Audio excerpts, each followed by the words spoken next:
Hi, everybody. It's another edition of Ram Dass Here and Now. And I'm Raghu Marcus, back for a talk from Ram Dass around relationships. And this talk is from April 1982 from Hawaii. Not far from, this was in Oahu. It's not far from where he lives now. So interestingly enough, I started to listen to this talk, and I know it says it's a talk about relationships, but the whole first part of the talk is a setup for relationships, and that setup is around the reality of duality and non-duality, all form and formless, and how form goes back to nothing. Out of nothing comes form.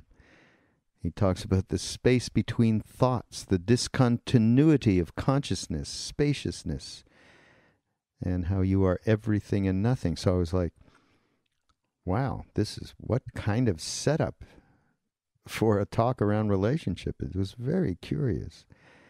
And I guess his intention was to really set up what our reality is once we become free.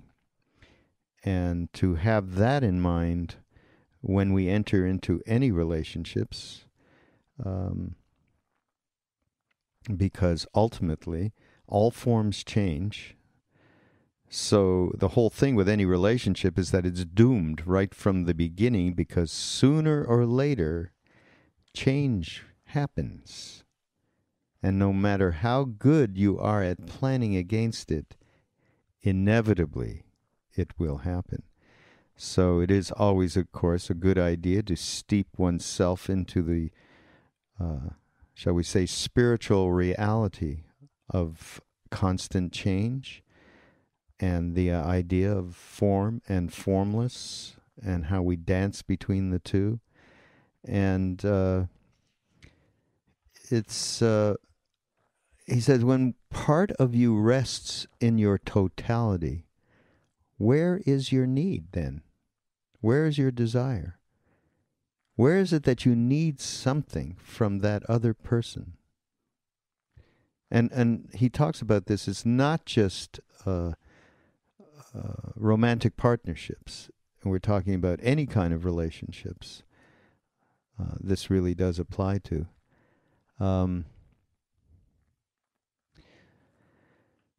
The place where there is only one of us is the same as the word love.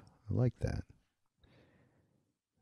And he said, look for a relationship where you can experience your soul.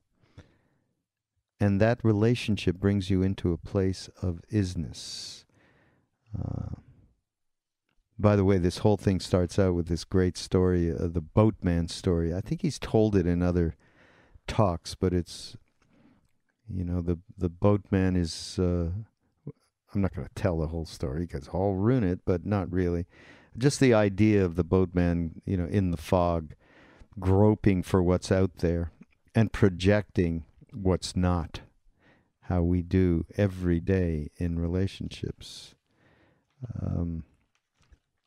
But here's the absolute... essence for me that I got out of this, and some of this I put in my own words, and I have to say, I in my own experience, this is so right on.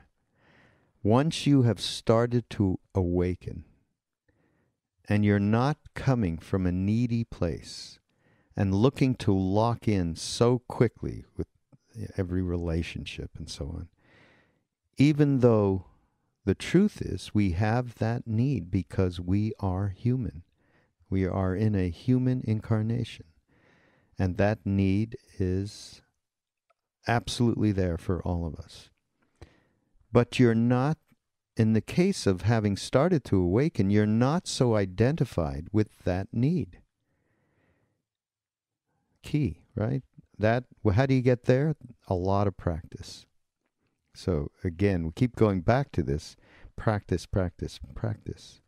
And because you are already resting in a place of love, and that takes self-love, self-compassion, so now you experience the sharing of love and oneness without fear. So then there, between two people, obviously at that point, there's not this arrow going back and forth between a couple.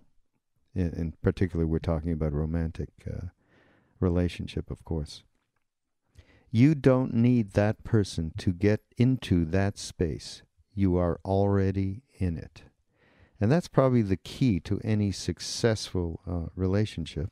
And in my own case, I was fortunate enough to meet my wife, Saraswati. I talk about her quite a bit in podcasts, maybe more on mind rolling. But I was fortunate to meet her at Ram Dass's.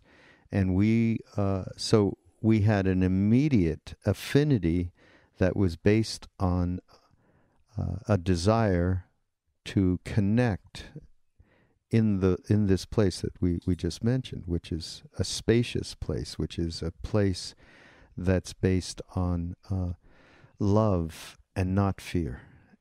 And of course, we have gone through it just like any couple goes through it, where that's not always the case, because we are human and we do react.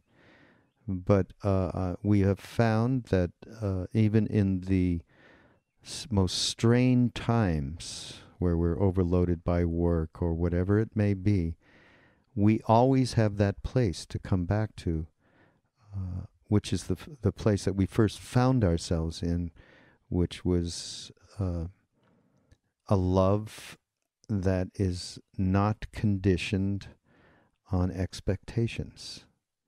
And again, I don't want to sound like we are the optimum poster couple here, but I do those words and what Ram Dass resounds in this talk around relationships, around really getting the more that we individually have our shit together, the less that we are groping in the dark with a partner and having gigantic expectations and wanting to change each other. So it's extraordinarily important that, that's a bargain we had from the very beginning, and we were fortunate, and Ram Dass actually married us in his home in Maui, and that was very much part of his talk to us, which was to keep a triangle, so that the 2 points, and for us the third point was our guru, Neem Karoli Baba, that everything was put through his consciousness.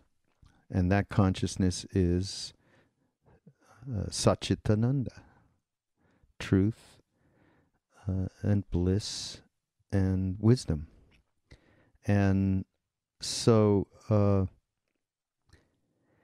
not to get too over the top here about my own little personal experience, but I certainly really resound with the truth of what Ram Dass is talking about here, and that is really working on ourselves. And in some cases, it's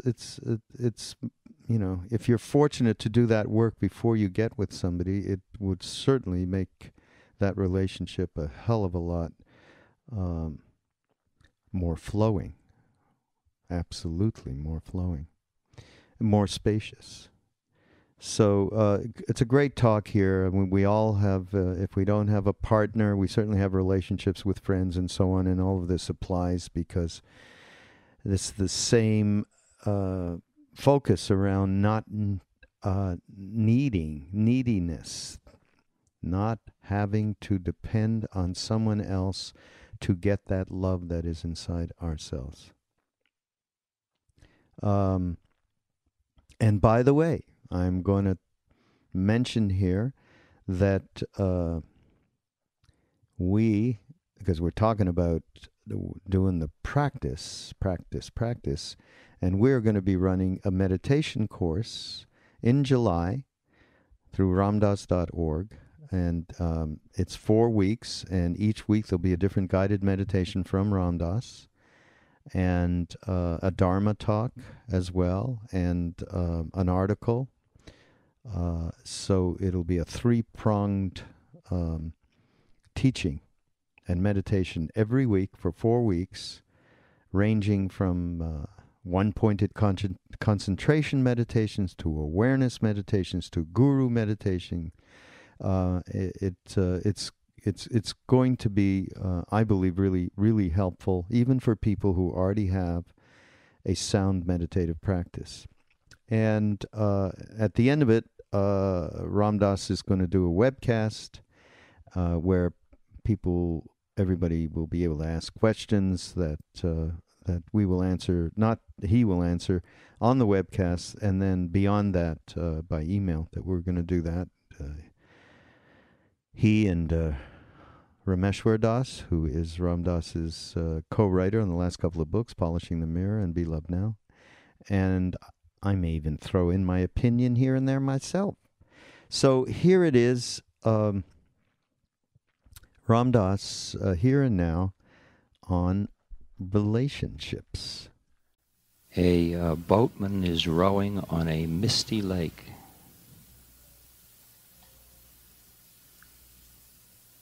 The fog is thick. Suddenly he bumps another boat. He starts to scream profanities at the other boatman for not looking where he was going. The fog clears for a moment, and he looks at the other boat and sees that it's empty.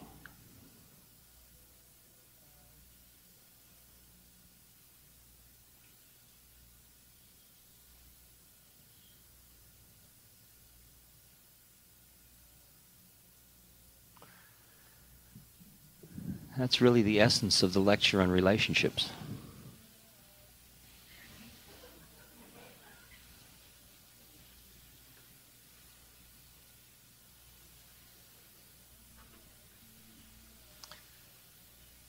All those things we're getting angry at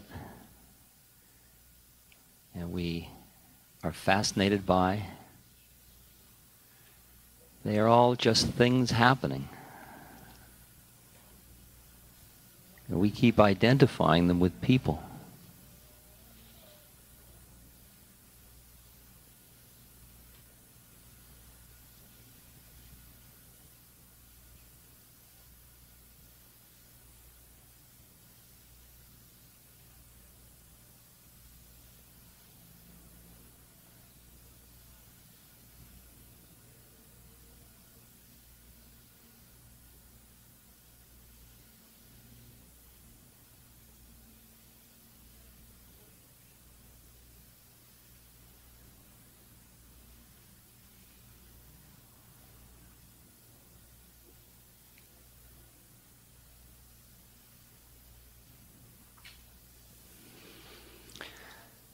That's channel 6.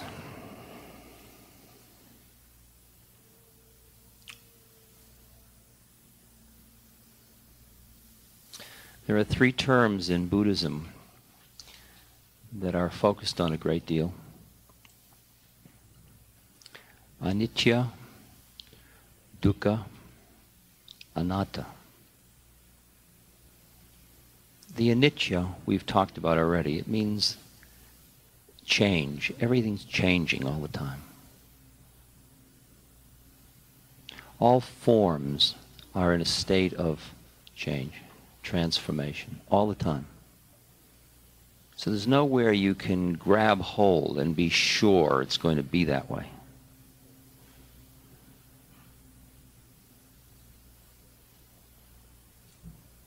Remember that poem called Ozymandias, about a great king built a big empire. And the poet is crossing a desert, and he comes upon a piece of stone sticking out of the sand, just one piece of stone, and there's an inscription on it, and he translates it, and it says, I am Ozymandias, King of Kings. Look upon my works, ye mighty, and despair. Nothing more remained. All change.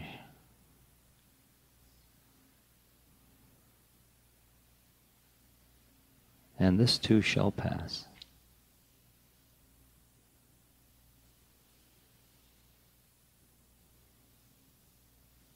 It was the king who was going to wipe out a group of people, minority group. The wise man of the minority group came to him and said, King, save us, save us. And he said, well, if by sunrise you can give me something which every time I'm sad will make me happy, I'll spare your lives. The wise men went into council, and they thought, and finally they prepared a ring.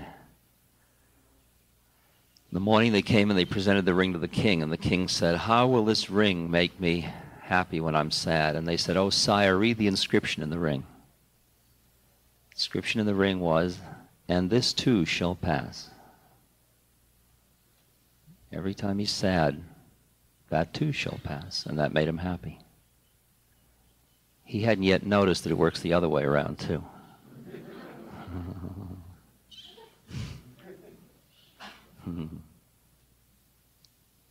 It's all changing. It's all changing. The second of those three things is dukkha, which means suffering. Which means all form is limited. All form isn't infinite, it's finite. It's always contained or controlled. It's always pushing back into the formless, into the all. And any attachment to those forms is suffering. If you identify with the form, you will suffer, because the form is changing, and the form is bound. That's dukkha. And the third of those three things, anicca, dukkha, anatta, means that there is no self. There's no separate entity. There is no soul. That all is changing. It's just patterns of changing things. And in them there may be the illusion of a separate entity, of a me or of an I. But it's just a dream. Anatta, no self.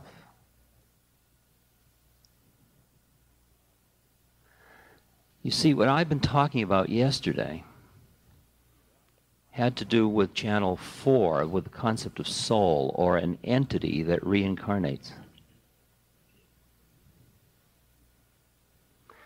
But if you stop at that level of identifying yourself as a soul, there's still going to be suffering. Because a soul, no matter how subtle it is still something. And as long as you see yourself as something, you are separate from all the rest of it.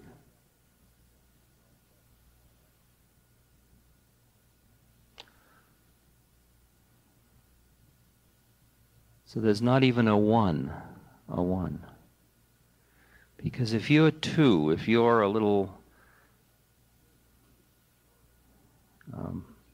particle and you're going back into the source, and you say, there's the one, you're saying there's the one from outside of it, which means the two. And as you go into the one, there's no more counting. There's no one, there's no zero.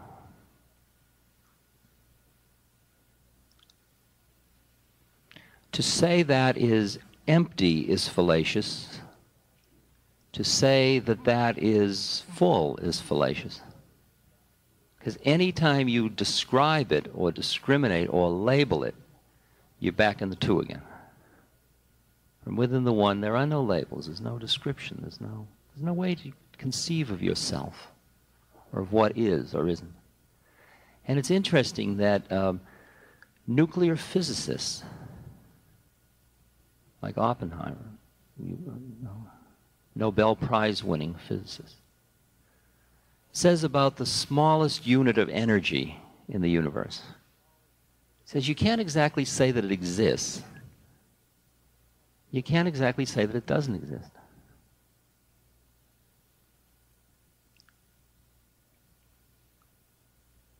It's just that fine line between form and formless. So that you and I are using different systems, and I just think if we're clear about the systems, it's very useful. This is known as jnana yoga, of using the mind to see through the mind.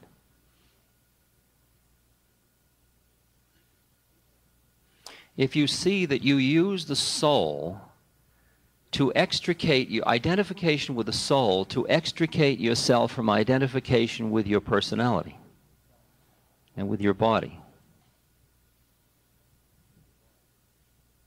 But then, as Ramakrishna says, you take a thorn to take another thorn out of your foot, and then you throw both thorns away.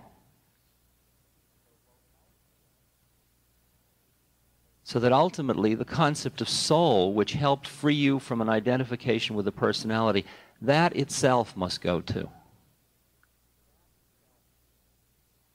So that if you're going to experience how you actually are, you are constantly surrendering every definition and every form into the emptiness. And all these words like saying, it just is, or I am, are just fingers pointing at the moon. They're not the moon. Because when you dwell where you stand nowhere, there's nobody in the boat.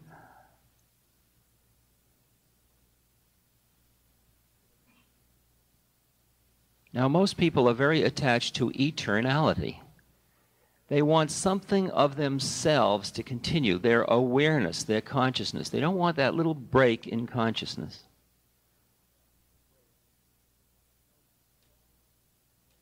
So they want to know that the soul survives. When I asked Emmanuel about how upset people got when I said you go back into nothing, I said they wanted to keep their separateness. He said, oh, you humans with your dualistic minds. It's great. Only dolphins and, disembodied beings can say, oh, you humans. I mean, I've never talked to anybody that said, oh, you humans before.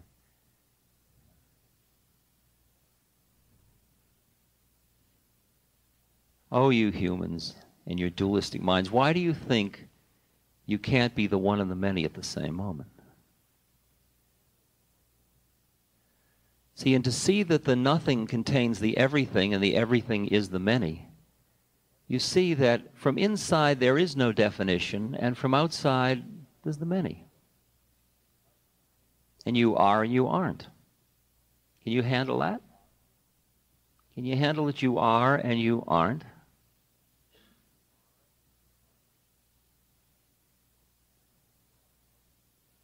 It's such a subtle part of awareness to keep merging into itself and coming back into form, and merging into itself and coming back into form. So that you see everything, thing, every body, every personality, every astral identity, every soul, every subtle essence, thing is going back into nothing. And then out of the nothing comes the form again.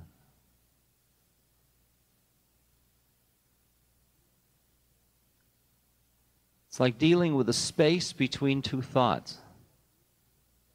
It's going from the thought into the space between the thought.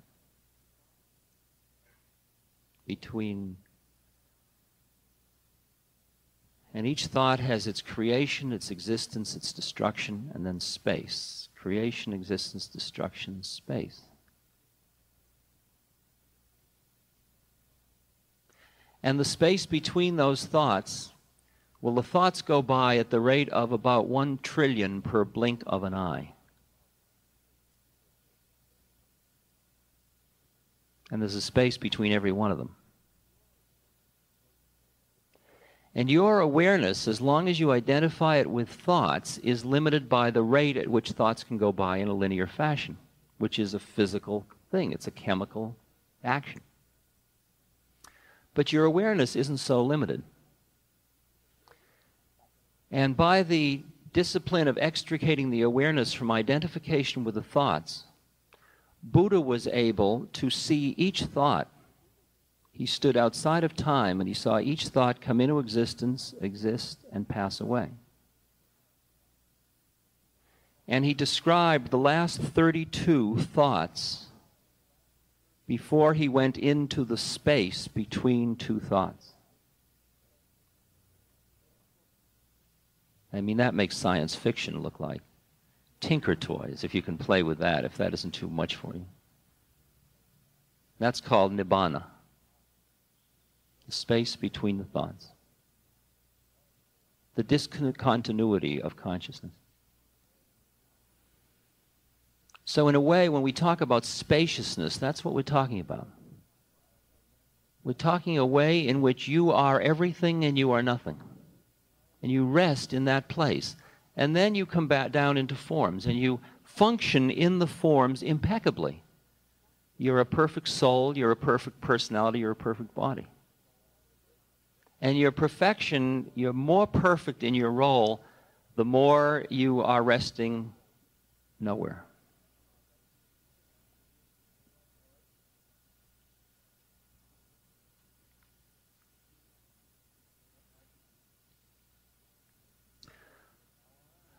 Now, when we come to relationship, you've got to see the relationship is between two things. No matter how subtle those things are, souls, that's relationship.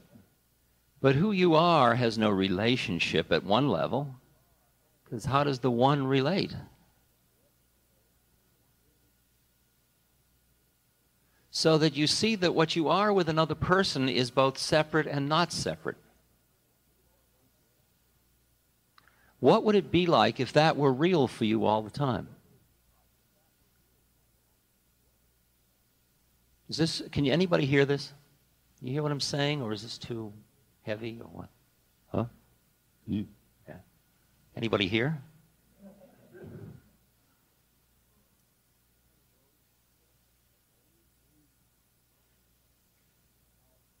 See, most of us, because of our human hearts, we want to come down where it's sweet, where we're separate entities and there's relationship, because relationship is where all the drama is.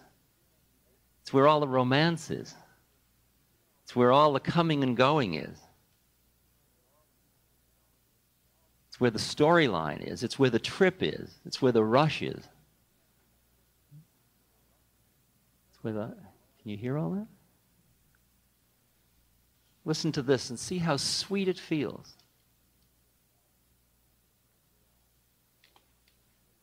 The one. Here's the one. This is from the I Ching. The master said, "Life leads the thoughtful man on a path of many windings. Now the course is checked. Now it runs straight again. Here winged thoughts may pour freely forth in words, but there the heavy burden of knowledge must be shut away in silence. But when two people are at one in their inmost hearts, they shatter even the strength of iron or bronze. And when two people understand each other in their inmost hearts, their words are sweet and strong, like the fragrance of orchids."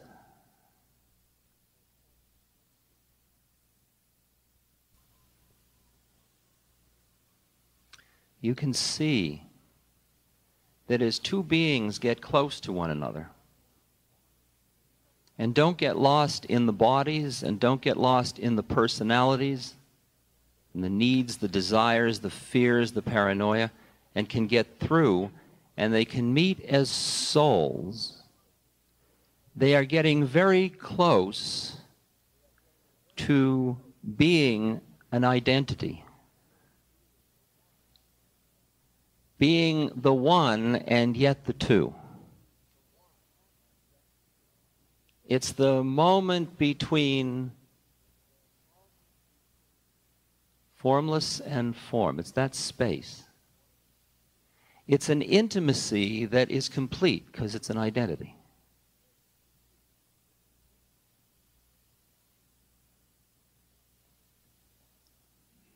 Now, as long as you're in your body, you can't do that, because bodies, as Ramana Maharshi said, what can bodies do but rub against each other?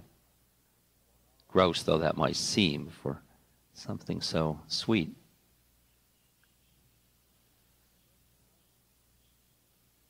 Personalities can relate as objects.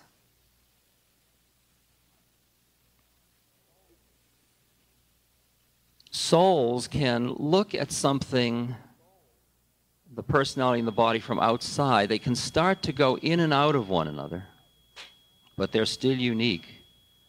But at some moments they come together, and then there's neither one nor two nor anything. There's everything.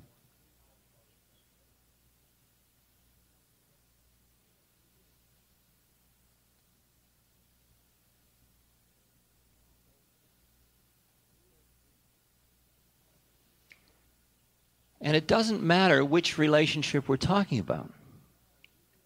Whether we're talking about the policeman or the lover or the child or the employer or the enemy or the opponent.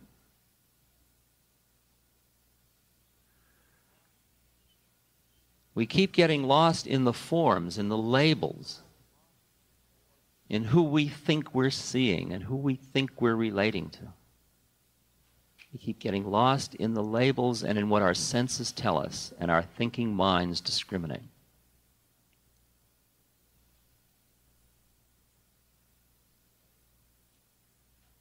And we fail to see through that veil. See that there's another soul, and then to merge into the one.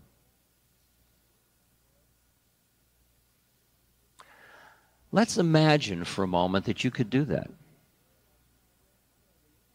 That you as an individual had so little attachment to your own separateness that you could be in the world but not of the world. You could be separate and yet not separate. So that you were always right here, beyond form and also in form.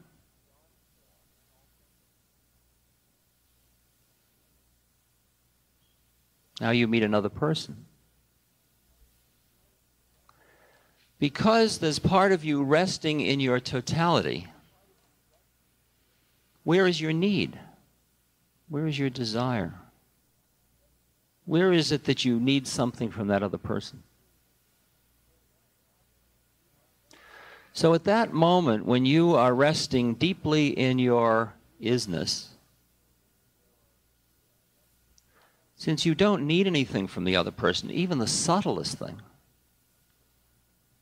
you don't even need them to keep from killing you,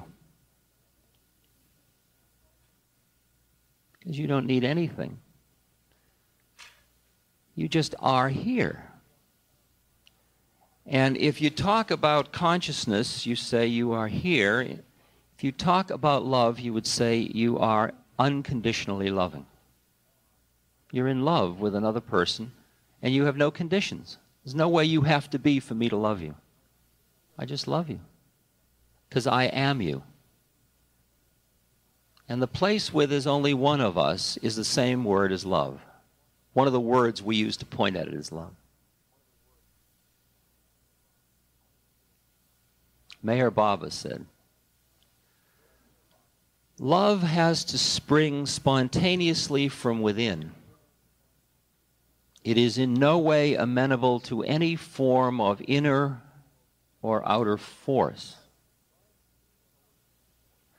Love and coercion can never go together. Love can never be forced on anyone.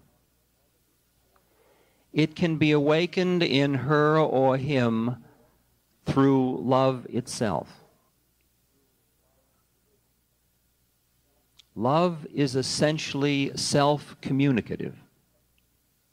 Those who do not have it catch it from those who have it. True love is unconquerable and irresistible. And it goes on gathering power and spreading itself until eventually it transforms everyone whom it touches.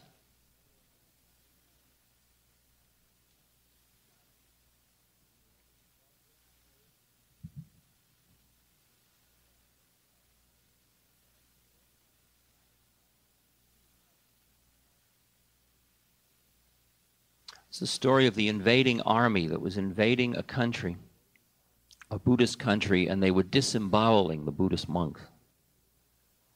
They arrived in this country, and a particularly cruel officer whose reputation had spread far and wide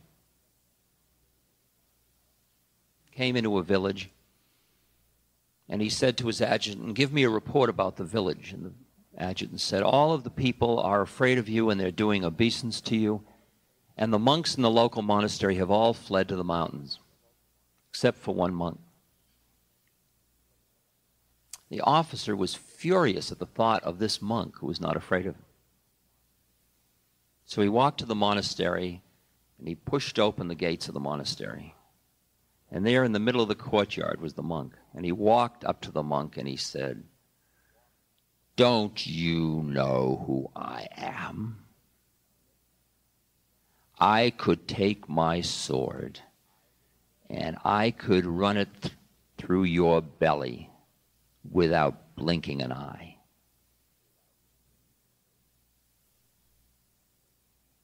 "And don't you know who I am?" said the monk. "I could have your sword run through my belly without blinking an eye."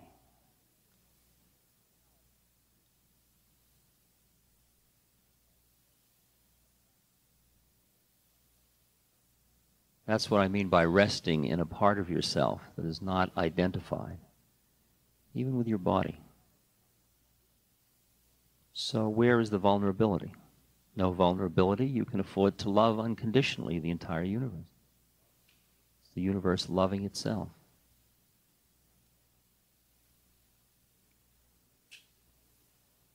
So when they say that the guru loves unconditionally, that's what we're talking about. Talking about the one loving itself.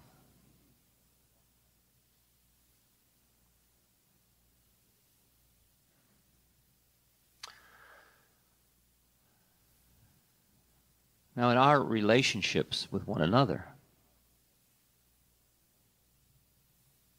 many of the relationships you keep very much on the physical and psychological plane. They're functional and efficient. The fellow at the gas station pumps gas. The bank teller exchanges money. And you keep it all at that level of role and body.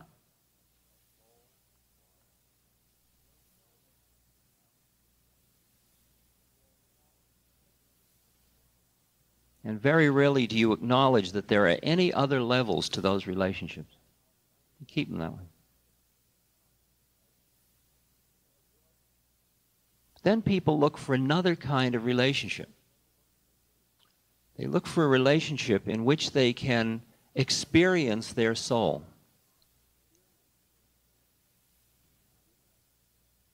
Where they can experience even beyond that, where they can experience what they call love. In other words, they would like to use their relationship with another person as a vehicle to bring them into that place of oneness, of peace, of isness, of love, of consciousness. And you see how exquisite the whole design of the game is that attraction, sexual attraction, which leads to reproduction, is one of the things that aligns people to allow them to come into that space of transcendence. And the moment of orgasm is a moment of transcendence.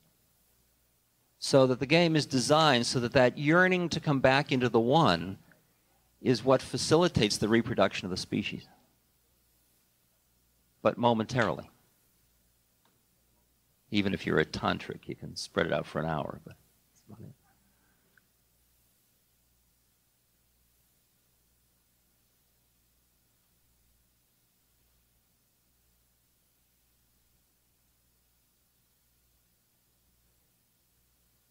So people meet somebody, and because of some set of compatible, symbiotic, complementary characteristics, they are attracted to each other.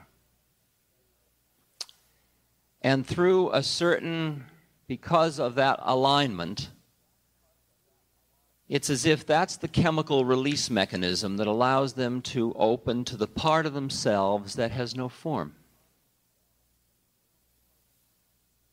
And they say, I am in love. I am experiencing love. But as we said before, methods are traps. And you keep identifying your method with where it brings you. So you end up, instead of saying, I am in love, you say, I am in love with you. It's like if you're a meditator, you say, I am in love with meditation. Because meditation brings me into the place of love. So I am in love with you.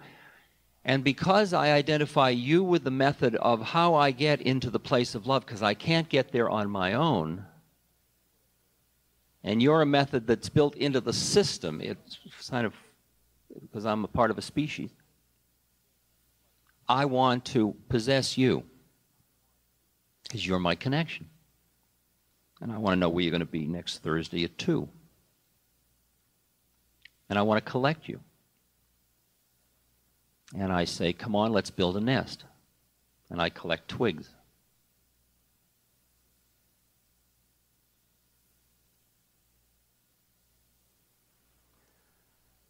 But now you are experiencing that oneness, but you're experiencing it via a form, and you know somewhere in your being that all forms change. So the whole thing is doomed right at the beginning.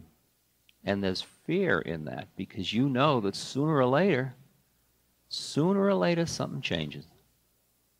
No matter how good you are at trying to plan against it, like Ozymandias. It's all going to change. And that's what makes romantic poetry so poignantly beautiful, because it always has in it the pain and the fear and the inevitability of change, of death, of transformation, of falling away, of attachment, of all that stuff.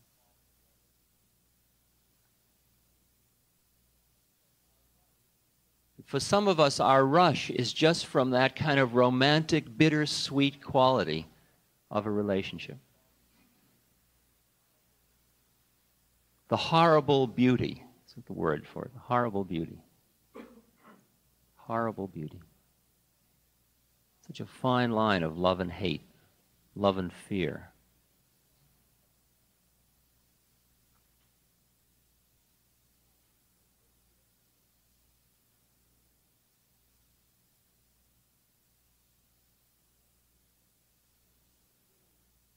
But sometimes, after you have started to awaken and you are resting in your being more and more, you're not walking around as a needful entity looking to lock in so quickly, even though the needs are still there because you are part of a species, but you're not so long identified with that. The mechanism still works to line you up with another being, but you're already resting in the place of love. So now you experience the sharing of love with another person, the sharing of the oneness, but it's without fear, because you don't need that other person to be in it. You are already in it. It's entirely different. It's entirely different.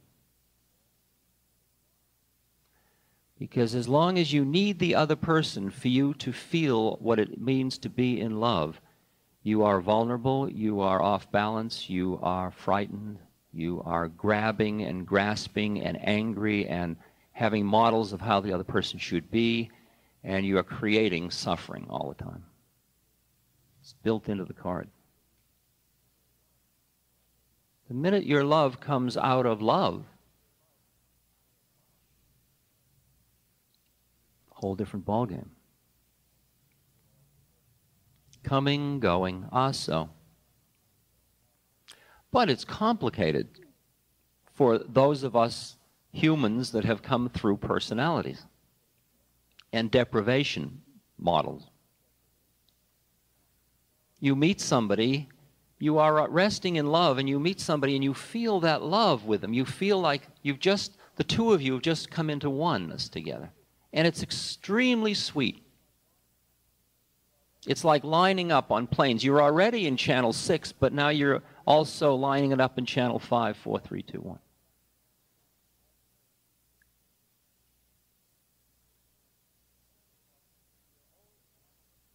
And your old model of yourself as somebody who needs something, the deprivation model says, let's build a nest, and you get your twigs and do your thing. And then after a while you say, well, I'm going to the supermarket to get tofu and yogurt. And you're at the checkout counter and you look into the eyes of the person at the checkout counter. And there it is again. Because you're in love. And everyone you look at is your beloved, more or less, unless there's some reason you're seeing them as you're not my beloved. But as you're resting in the place of love, you see love. You just start to see it. And some other people rise to it too. And so you meet this person at the checkout counter and you still are functioning under your old deprivation model. So you say, have you considered a ménage à trois? Because I may go home and the one in the nest may not be there. So I'll collect you too. From here on it gets complicated. Politically and economically. Socially. Because from now on you better not look in anybody's eyes. Because it's going to get just more and more complicated. As some of you have found out. Because you start to love everybody you see. And as long as you're working on the deprivation model, you want to collect each one. At least get their telephone number for later in case. Sort of as security. And it takes a long time to shift gears enough to be able to give up the deprivation model. To just rest in what is and not want anything and not feel you're going to need it later. And be able to walk by somebody and look at them and love them immensely and not collect them. Not even grab at them. Not even do a let's have coffee or a I love you or even the eyes opening. You just walk by and you look at your beloved and you walk right on. Then in that quietness, you can begin to hear who it is you're to be with for what reason. It's amazing how the nature of your relationships change when it's coming out of love instead of trying to get love. As long as I am one that needs love, I have to look into all of your eyes to say, am I doing enough so that you will love me? If I'm just resting in my being, I'm listening and I'm manifesting, and you either love me or don't love me. That's your work.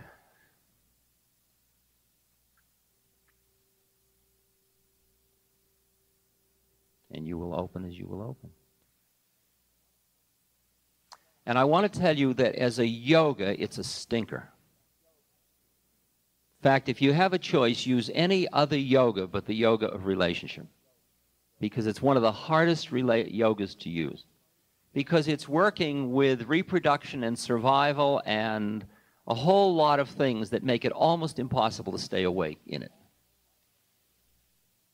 Pride, righteousness, all that stuff. freedom of space and time and things like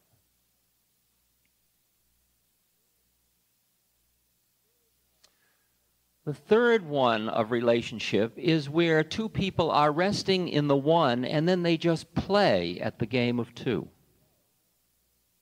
It's God at play as two. People are so rooted in their shared awareness, and to fulfill the form of the formless, to just manifest impeccably, they are the two, and they dance together. The Leela, the play. They're no longer caught in the struggle between each other. They're resting in their oneness, and they're dancing at the two. But the dance includes jealousy, anger, love, passion, boredom, disgust, loathing, sweetness, tenderness, everything. It's all there. That's part of the passion play. It's part of what goes on in the forms. And remember, you are in the world, but not of the world. So it doesn't mean all that stuff isn't there. It's all there. You're in the world. And it's real, and yet it isn't real. And sometimes two people are locked in, I hate your guts, you... And they can just barely look across at each other. You here? I'm here.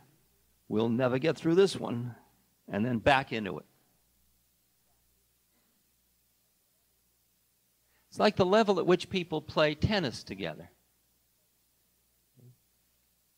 You compete in a tennis game. You try to beat the other guy. At the same moment, you both collaborated to come on the tennis court. So you are both collaborators and competitors. And what we call a bad sport is somebody who forgets that. Good sports are good losers or good winners because they understand it's a collaboration. But a bad sport is somebody who forgets it's a collaboration or is so collaborative, forgets it's a competition and gives away the game. That's not a good sport either. Good sport has to play hard and yet remember that it's a game.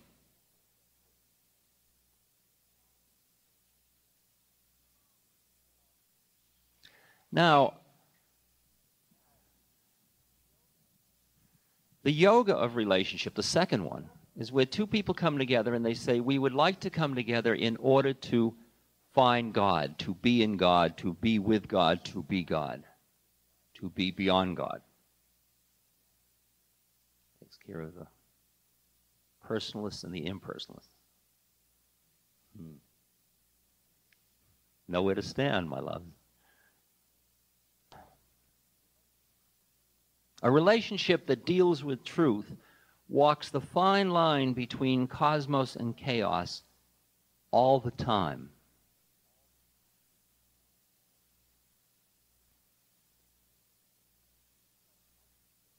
Because what is truth between two beings that, even in our gross system, are at least 6 planes? That's at least 12 people right there. So how can you have so much consistency?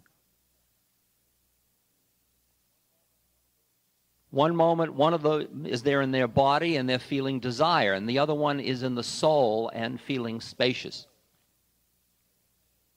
What do you do then? That's the one that comes to me and says, I just want God and my husband just wants to go to bed all the time. Should I leave him?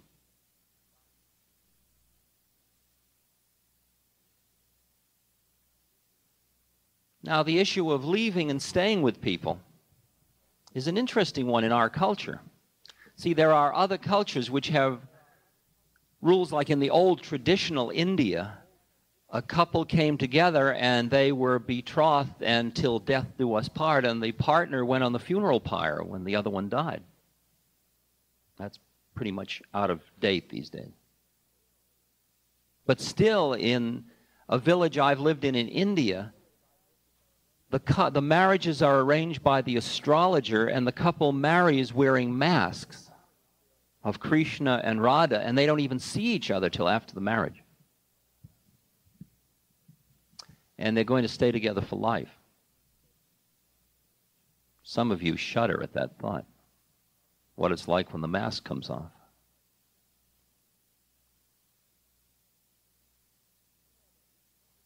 We can make a distinction in relationships between what we call given and acquired karma. That's a word, these are terms I use. I don't know whether they're traditional terms at all. Given karma is like my father. I can't trade him in. Well, Dad, you're not conscious enough. See you later. I'm going to get a more conscious father to work with. You know, you can't really do that. You can't do it with your children. You can't do it with your aunts and uncles. I mean, they're given karma. That's what you got this round. You created that from a soul's point of view for some work you got to do, and it's one that you're not going to be able to walk away from. You can try to walk away from by getting distance, but those of you that put distance between you and someone else because of some attachment, either hatred or love, know that what is the distance? It's still going on in your head anyway. Then there is acquired karma. That's where you are friends with someone because you're both in the bowling club. And then you stop bowling and your involvement with that person falls away. Because it was situational that you had a friendship or that you were with somebody. Where do marriages fit into that? Are they given or acquired? See, historically, they were treated as you made a contract that made that relationship a given. You said it's like my father or mother or kids. I can't trade it in. But at this moment in California, 52% of the marriages end in divorce and 80% of the divorcees remarry.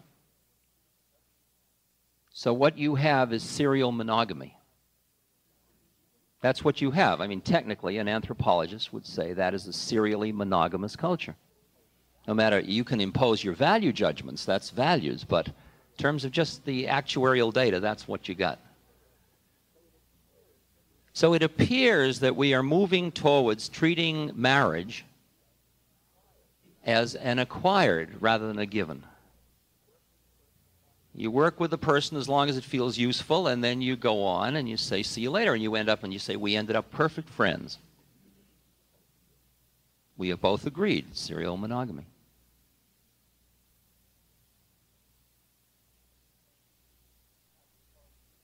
Now, you have both kinds of relationships in your life, just like I do.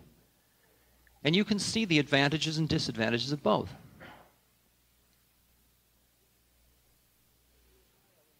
And you and I are in a culture where there's so much ambiguity about this issue that ambiguity awakens you to the nature of this kind of issue. It's an interesting position to be in, where you were in a culture where everybody did one thing or everybody did another. You wouldn't be awakened, you just automatically do it. But the fact that you have to constantly decide whether you're going to or not, each time it gets nitty-gritty, are you going to split or are you going to go deeper?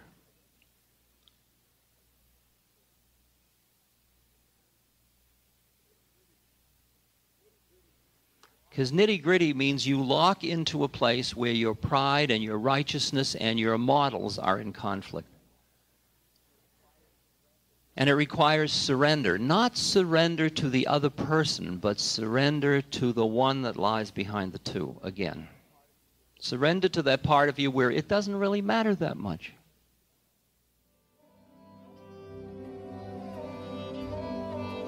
This podcast is brought to you by the Love Serve Remember Foundation and ramdas.org. We appreciate you listening, and we appreciate all the support that you've given us. Please continue that support and donate at ramdas.org. We can then continue to share what Ram Dass has been sharing for all of these years. Thank you.